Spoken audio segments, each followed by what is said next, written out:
প্রথমত নবান্ন সভা গিয়ে যে প্রপোজালগুলো ওখানে আমাদেরকে দেওয়া হয়েছিল তার পুনর্বিবেচনা করার জন্য আমরা বলেছিলাম, এবং আমাদের প্রধান দাবি ছিল যোগ্য অযোগ্যের লিস্ট। সেই নিয়ে আজকে একটা আলোচনা সভার আয়োজন করা হয়েছিল। সেই আলোচনা সভায় যে আইনি প্রক্রিয়াগুলো আছে ওনারা আমাদের সঙ্গে মিলে একসঙ্গে যৌথভাবে সম্মিলিতভাবে আইনি প্রক্রিয়াগুলো পরবর্তী দিনের জন্য এগিয়ে নিয়ে যাবে এবং আমাদেরকে সম্মানের সহিত আমাদের যোগ্যতার ভিত্তিতে প্রাপ্ত চাকরিগুলো ফিরিয়ে দেওয়ার আশ্বাসবাণী ওনারা দিয়েছে। আর আমরা যেমন রাস্তায় বসে আছি তেমনইভাবে আমাদের কারণে অন্য কেউ ক্ষতিগ্রস্ত হোক আমরা চাই না।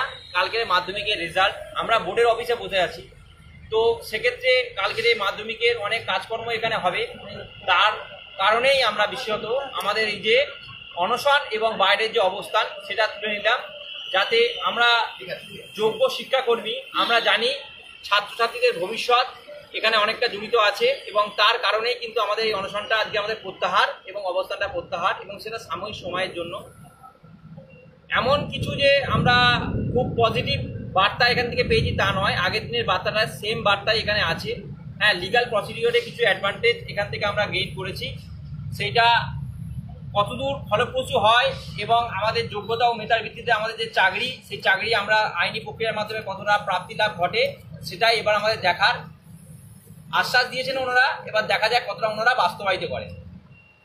এবার যদি আপনাদের কোনো প্রশ্ন থাকে।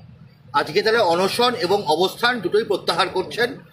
দুটোই আমরা প্রত্যাহার করছি, কিন্তু সেটা সাময়িক সময়ের জন্য, তবে এটা পার্মানেন্টলি নয়। যদি দেখি আমরা আমাদের আশানুরূপ